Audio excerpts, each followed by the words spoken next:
मुशीर सेहत सलमान रफ़ी की जानिब से मीडिया से गुफ्तगू की जा रही है। बताइएगा, जो डिफेंस जेट ब्लॉक के अंदर धमाका हुआ है उसमें कितने लोग कैमरे लग लेंगे, खुद ही बात शुरू कर लेंगे वो डिटेल से बात शुरू करेंगे। एंड पे सवाल शुरू से डिटेल बता दें कितने बजे। एक तो जो अफसोसनाक धमाका पेश आया डिफेंस में, उसके नतीजा में मौके पे रेस्क्यू 1122 के लोग और हमारे इंतज़ामिया और पुलिस मौके पे पहुंच गई थी। मुख्तलिफ NGOs भी यहाँ पे पहुंच गई थी और फौरी तौर पे पेशेंट्स को मुख्तलिफ अस्पतालों में रेफ़र किया गया। सबसे ज़्यादा चूँकि करीब जनरल अस्पताल था और जनरल अस्पताल में सबसे ज़्यादा पेशेंट्स का लोड था।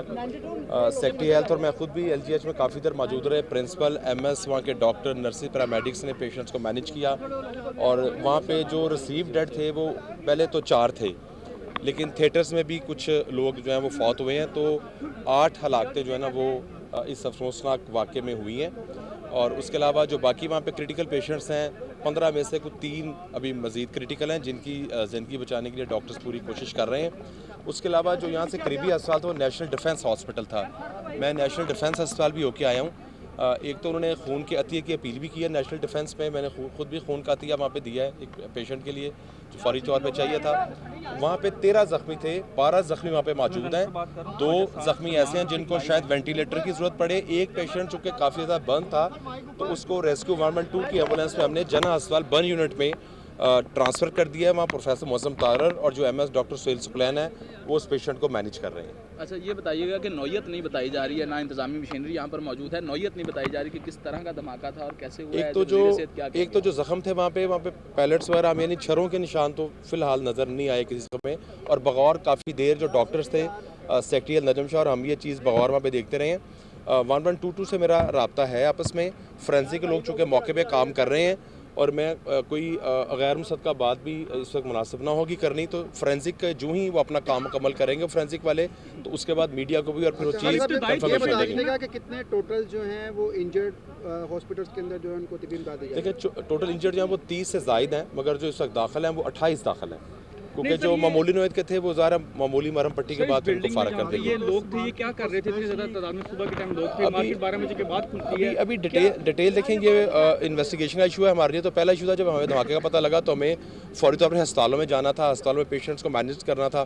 जहाँ तक तहकीकात का ताल्लुक है वो पुलिस जो है वो इस बारे में आपको हतमी तौर पर बताएगी। जिम्मेदार के तौर पे आप क्या कहेंगे? अफवाहें फैलाई गई, अभी कहा गया गुलबर्ग भी धमाका हो गया, इस तरह की अफवाहें। हमें जब मैं LGH में था तो हमें वहाँ पे इतला मिली थी। हमने फौरी तौर पर पुलिस और 112 से कंफर्म किया था, फिर कंफर्म किया। तो एक तो है कि अफवाहों में बेवकूफ़ कान न धरें।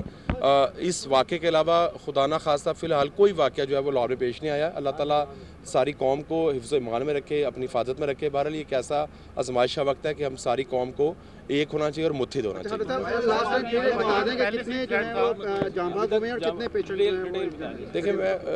15 ज़ख्मी जो है वो जनरल अस्पताल में मौजूद हैं और 13 ज़ख्मी नेशनल डिफेंस में थे। एक हमने जना अस्पताल वहाँ से रेफ़र कर दिया है। और उसके अलावा जो शहादतें हैं वो 8 हैं। मैं 8 इसलिए कह रहा हूँ कि कुछ लोग थिएटर्स में भी उनकी डेथ हुई है, CPR भी उनका किया गया और उनकी ज़िंदगी बचाने की पूरी कोशिश की गई। अल्लाह ताला बाकी सबको अपने ईमान और हिफाजत में रखे।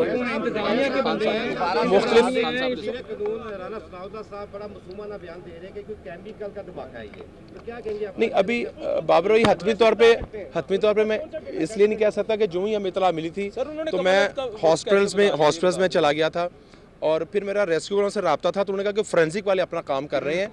तो बहरहाल अभी इसके बारे में कोई हतमी तौर पे कहा नहीं जा सकता, लेकिन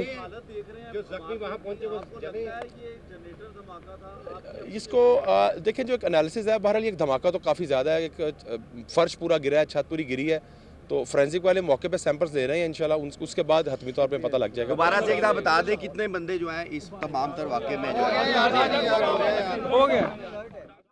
मुशीर सेहत ख्वाजा सलमान रफ़ी मीडिया से गुफ्तगू कर रहे थे। जाए वक़ा पहुँचे, जायज़ा लेने के बाद उन्होंने कहा कि इस वाक़े के अंदर 8 अफराद जाँ बहक हो चुके हैं।